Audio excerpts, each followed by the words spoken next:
Salam Malaysia Madani, 大家好，欢迎收看 Nabalu Ni Singwen， 我叫 Beverly Anastasia Lim。Konvensyen APCO Tuaran dan Sepanggar meluluskan 9 resolusi. 9 resolusi diluluskan sebulat suara oleh para perwakilan Pertubuhan Kinabalu Progresif Bersatu APCO pada Konvensyen APCO Zon B, Tuaran dan Sepanggar di Dewan Masyarakat Kulu pada 21 April. Presiden APCO Datuk Iwan Benedict berkata, resolusi-resolusi itu ialah berkaitan menaik taraf daerah-daerah kecil dan menaik taraf Majlis Perbandaran, penyukatan tanah melalui program pantas, bekalan air terawat sepanjang Jalan Taparuli Pekan Nabalu, resolusi berkaitan politik seperti pilihan raya dan kerusi-kerusi baru serta tuntutan hak-hak dalam Perjanjian Malaysia 1963 MA 63. Beliau berkata setiap resolusi itu akan diambil tindakan oleh setiap biro yang diwujudkan dalam parti itu. Kita mempunyai biro-biro yang telah kita tubuhkan untuk meneliti dan mengangkat dan juga menyusuli tindakan bersesuaian yang boleh diambil oleh parti APCO mengenai setiap resolusi ini dengan pihak kerajaan Sabah dan juga kerajaan persekutuan. Dan ada yang perkara yang saya akan bangkitkan dengan segera dengan rakan-rakan di Kabinet Persekutuan, terutama berkaitan dengan bekalan air terawat seperti mana yang dibahaskan. Begitu juga dengan penyukatan tanah pantas yang memerlukan intervensi dan sokongan kerajaan Persekutuan dan juga perlu mendapatkan sokongan daripada pimpinan kerajaan Sabah. Beliau berkata demikian ketika ditemui pemberita selepas Konvensyen APCO Zon B di Dewan Masyarakat Kulu. Mengenai dengan MA 63, Iwan yang juga Menteri Pembangunan Usahawan dan Koperasi dan Ahli Parlimen Penampang berkata, beliau telah memaklumkan perkembangan usaha-usaha melaksanakan Perjanjian Malaysia 1963. Mengenai dengan Perjanjian Malaysia, saya telah memaklumkan updates ataupun progres terkini usaha-usaha melaksanakan perjanjian tersebut di mana 9 daripada 23 agenda Perjanjian Malaysia itu sudah diselesaikan sepenuhnya dan selebihnya itu masih sedang dibincangkan di Jawatan Kuasa Teknikal dan akan dimuktamadkan di Majlis Khas 63. Jadi Iwan berkata konvensyen itu adalah platform kepada bahagian-bahagian APCO untuk mengangkat isu-isu rakyat dan parti. Dalam masa yang sama menjadi platform kepada saya untuk memberi penjelasan mengenai dengan perkara-perkara yang telah kita selesaikan, inisiatif-inisiatif yang telah kita laksanakan dan juga dasar-dasar semasa kerajaan yang bersesuaian dengan konvensyen ini. Tuaran adalah kubu kuat APCO. Presiden Pertubuhan Kinabalu Progresif Bersatu APCO, Datuk Iwan Benedict berkata Tuaran adalah kubu kuat APCO dan satu-satunya kerusi pilihan raya yang dimenangi parti itu secara konsisten sejak 1999 sehingga kini.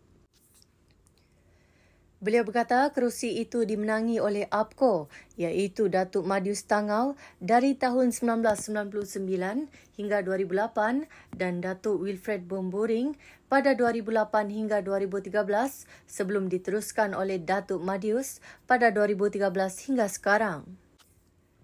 Kita telah mengiktiraf, kita telah menyatakan bahawa Tuaran ini sebenarnya adalah kubu kuat APCO, satu-satunya kerusi pilihan raya APCO yang sentiasa menang. Ya, dari tahun 99 sehingga hari ini sentiasa dimenangi oleh APCO, Datuk Seri Madius dan juga Datuk Wilfred Bomboring sebelumnya, sebelum ada sepenggal. Dan ini membuktikan kekuatan APCO itu jelas kelihatan, jelas dirasakan di Tuaran dan mudah-mudahan kekuatan itu menjadi motivasi dan inspirasi kepada bahagian-bahagian APCO yang lain untuk turut sama menjadikan bahagian mereka sebagai kubu kuat APCO yang baru. Jadi itulah mesej saya, amanat saya pada convention APCO kali ini. Beliau berkata demikian ketika ditemui pemberita selepas konvensyen APCO Zon B di Dewan Masyarakat Kiulu pada 21 April. Iwan turut merakamkan penghargaan kepada Madius sebagai Ketua Bahagian APCO Tuaran, Presiden Kehormat APCO dan Ahli Parlimen Tuaran atas kerja keras memperkukuhkan kedudukan parti itu di kawasan Tuaran. Dalam ucapannya, Iwan berkata parti itu akan terus mencari pendekatan terbaik untuk mengekalkan Tuaran sebagai kubu kuat APCO. Kita harus kekalkan Tuaran sebagai kubu kuat APCO seperti mana Tuaran menjadi kubu kuat APCO sejak tahun 1999. Yang kedua, kita harus wujudkan kubu-kubu kuat APCO yang baru. Bukan hanya di kawasan yang bersempadan dengan Tuaran ini, tapi juga di kawasan-kawasan lain di seluruh Sabah. Bukan hanya dalam pilihan raya negeri yang akan datang, tetapi dalam pilihan raya umum yang akan datang juga. Semua ini bermula daripada kebersamaan dalam konvensi seperti ini, kebersamaan dalam parti ini. Katanya aspirasi ini memerlukan sokongan besar daripada para perwakilan dan para pemimpin akar umbi di Tuaran. Iwan berkata apabila APCO menggunakan pendekatan yang progresif, yakinlah rakyat akan memilih APCO kerana pendekatan diplomasi parti itu. APCO kini tampil dengan pendekatan baharu dan wawasan yang lebih progresif. Saya sangat berbangga dalam tempoh 1 tahun lebih saya mengambil alih daripada Datuk Madius. Banyak yang sudah balik termasuk yang mengasas parti kita.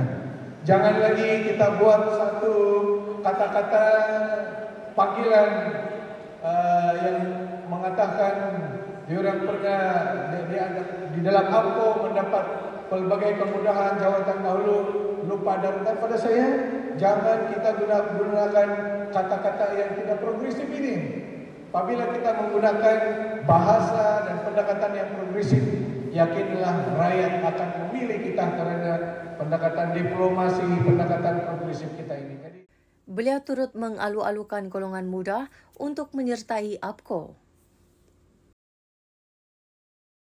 Kita juga alu-alukan penyertaan anak-anak muda yang tidak pernah menyertai APCO ini, menyertai kita supaya akhirnya yang menuntut kita itu untuk mewujudkan kubu kuat baru itu adalah rakyat.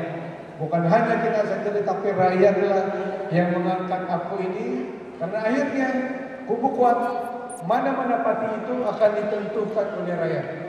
Daripada rakyat untuk rakyat. Ini adalah APCO yang kita mewujudkan. Ini adalah kenapa APCO kita jadikan parti yang progresif untuk tampil dengan pendekatan, pembawaan, karakter, wawasan yang progresif saudara-saudari. Tahniah kepada kita semua. Projek Tamu Desa dan Ehsan Ed Kuskop adalah respon kepada isu rakyat yang dicetuskan APCO. Projek Tamu Desa dan Ehsan Ed Kuskop iaitu projek pembasmian kemiskinan di Sabah adalah respon kepada isu rakyat yang dicetuskan oleh Pertubuhan Kinabalu Progresif Bersatu APCO. Presidennya Datuk Iwan Benedik berkata kedua-dua inisiatif untuk rakyat Sabah itu akan dilancarkan pada tahun ini. Beliau yang juga Menteri Pembangunan Usahawan dan Koperasi berkata selama ini kementerian itu tidak pernah terlibat dalam pembasmian kemiskinan dan pembinaan infrastruktur. Namun atas dasar tanggungjawab, maka dua inisiatif itu diperkenalkan. Jadi ini adalah satu respon kita kepada rasa tanggungjawab kita kepada perjanjian Malaysia, kepada batu sumpah. Jadi kita tidak juga berada di sini tanpa membuat sesuatu. Jadi saya pikir kita telah melaksanakan sesuatu yang sangat baik. Dan kita berharap selepas pemurnian itu, sama ada yang berhormat Perdana Menteri ataupun TPM 2 ataupun siapa yang dimandatkan oleh Perdana Menteri untuk seterusnya memaklumkan progres terhadap inisiatif pemurnian fungsi bahagian Haliwala Sabah Sarawak ini. Iwan berkata demikian dalam ucapannya di Konvensyen APCO Zon B, Tuaran dan Sepanggar di Dewan Masyarakat Kiulu pada 21 April. Iwan berkata isu kemiskinan ini juga telah dibangkitkan dalam mesyuarat pembangunan Sabah beberapa hari lalu. Jadi inilah kepimpinan APCO sekarang, apa yang dimulakan selama ini kita perkasakan, kita progresifkan lagi. Apa yang telah kita perjuangkan selama ini, seperti mana dalam matlamat parti kita, seperti dinyatakan Datuk Malius, matlamat perubahan APCO itu memasukkan wawasan kita, agenda kita, termasuk perjanjian Malaysia, yang ini kita teruskan. Tapi sudah ada progresnya. Kita lawan sampai mahkamah walaupun kita tarik terdahulu, ini bukan tarik penuh sebagai mahkamah. Ini tarik sementara saja. Karena kita ada timeline. Selepas Julai dan mudah-mudahan semuanya baik-baik. Kalau tidak baik-baik, maka kita kembali kepada langkah yang kita akan putuskan dalam sudut perundangan. Jadi ini pendekatan. Dalam soal-soal pembasmian kemiskinan, gerakan keusahawanan pembangunan ekonomi, kemajuan infrastruktur ini sentiasa berlangsung. Saya percaya kalau kita selesaikan 1-2 masalah atau isu, akan ada beberapa isu baru yang kita akan perjuangkan. Beliau berkata, Sekretariat bagi Kerajaan Negeri iaitu SMJ akan berbincang dengan Sekretariat Kementerian Pembangunan Usahawan dan Koperasi untuk meneliti dan melaksanakan projek Ehsan Art Kuskop tahun ini. Katanya lagi projek ini akan dimulakan di 3 daerah yang dikategorikan daerah miskin iaitu Parlimen Kudat, Parlimen Kota Marudu dan Parlimen Kota Belud. Jadi ini cara APCO di peringkat kita harus ada tanggungjawab kita sendiri. Sebelum kita menuntut pihak lain untuk memberi penghormatan, APCO harus terkehadapan di dalam mendapati tuntutan kita itu sendiri. Iwan berkata inisiatif kedua ialah projek Tamu Desa. Usaha Suruhanjaya Komunikasi dan Multimedia Malaysia membina lebih banyak menara telekomunikasi di Sabah dihargai.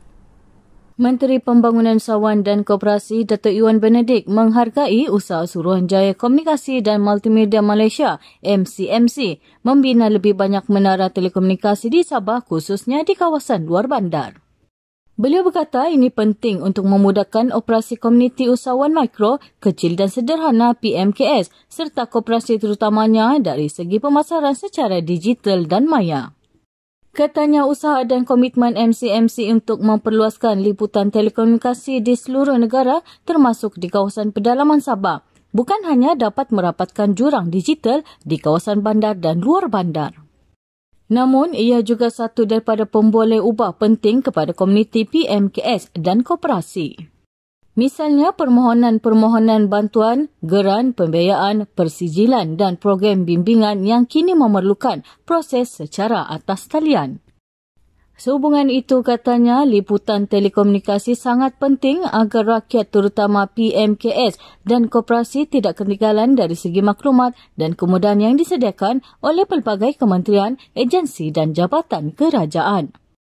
Semasa menghadiri persidangan Dewan Undangan Negeri Dun Sabah pada 23 April, Iwan sungguh mengunjungi rerurai perkhidmatan MCMC di Dun Sabah. Ia bagi mendapatkan maklumat ringkas pembangunan liputan telekomunikasi khususnya bagi kawasan Dun, Kadamayan dan Parlimen Penampang. Iwan yang juga ahli Dewan Undangan Negeri Adun Kadamayan berkata berdasarkan taklimat ringkas daripada pegawai MCMC Sabah, setakat Februari tahun ini 1 menara baru siap di kawasan Kadamayan dan 2 lagi dalam pelaksanaan selepas pelaksanaan Pelan Jalinan Digital Negara Jendela. Dari segi penyediaan liputan 5G di kawasan Kadamayan, 2 tapak memancar beroperasi dan 1 lagi dalam pelaksanaan, katanya.